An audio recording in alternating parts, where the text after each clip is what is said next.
गब्ब्याला असा काय राग आला हो की तो डायरेक्ट रुसून बसला, हे सगळं सांगतो तुम्हाला व्हिडिओ मध्ये. पण तुम्ही ना आपल्याला जर फॉलो करेल नसेल तर फॉलो करून टाका. तर जय श्रीराम मित्रांनो, मी तुमचा लाडका कुणाल भोई. आपण आता चाललो कॉलेजला, कारण आपल्या कॉलेजचा टाइम झालेला आणि या शनिवार असल्यामुळे तर काहीच टेन्शन नाही. दुपारचं कॉलेज आहे आपलं. आणि रस्त्यात जाता दिसले रो आपले फॉलोअर्स, त्याला व्हिडिओ घेऊन आलो आपण कॉलेजला. आता विषय असा झालेला आहे की सराव परीक्षा संपलेली आहे, आपली बोर्डाची परीक्षा बाकी आहे अजून. साला ये दुख काय खत्म नहीं होता बे.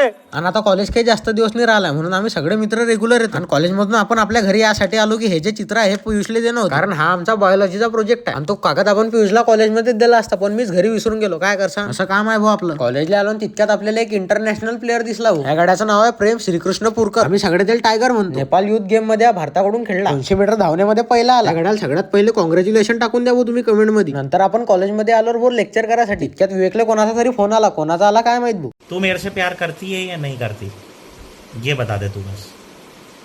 नहीं, मैं तेरे से लास्ट बार पूछ रहा हूँ, तेरा मेरे से प्यार है या नहीं. त्याला सांगितलं ठेवबे तो फोन, आपण येऊ आता चहा पिऊन. म्हणून आम्ही 3 रंगाचे 3 मित्र बसलो रो गाडीवर आणि चाललो आता चहा प्यासाठी. म्हणून आपण चहा पिऊन घेतला आणि चहा प्यासाठी तर आपले 2 शिल्लक मित्र बी येऊन गेले हो. तसं तर ते बी आपल्या सोबत येणार होते, पण ते दुसऱ्या गाडीवर आले म्हणून ते व्हिडिओत काही दिसले नाही. म्हणून त्याला व्हिडिओत घेतलं. जसं आपल्याला चहाची गरज आहे तसं त्या गाडीला तेलाची बी गरज आहे. म्हणून पियुषच्या गाडीला 100चं पेट्रोल पाजून दिला आणि चाललो आम्ही आता परत कॉलेजमध्ये. कारण कॉलेज सुटायचा टाइम झालता ना, आपले दप्तर कॉलेजमध्ये जाय. जेव्हा आम्ही गेलो तेव्हाच आमचं कॉलेज सुटलं. दरारा आहे ना आमचा. आणि चाललो रे भाऊ आपण आता घरी, आपला गडी प्रेम सोबत. आणि घरी आलो भाऊ, संध्याकाळच्या टायमाला गब्ब्यावर उसून बसला. त्या गाड्याचा असा त्याच्या हातून कोणती वस्तू घेतली की तो नाटक करतो. एखादी वस्तू जे पाहिजे म्हणजे पाहिजे, म्हणून आपण त्याला ते चिमण्या खेळाचं देऊन दिलं. हेच आपण त्याच्या हातून पहिले हिसकून घेतलं, कारण त्याच्यापेक्षा जास्त आगाऊ मी. हे वस्तू वापस देत असता आमचा गब्ब्या एकदम खुश झाला. म्हणून आज साठी एवढंच, भेटू पुढच्या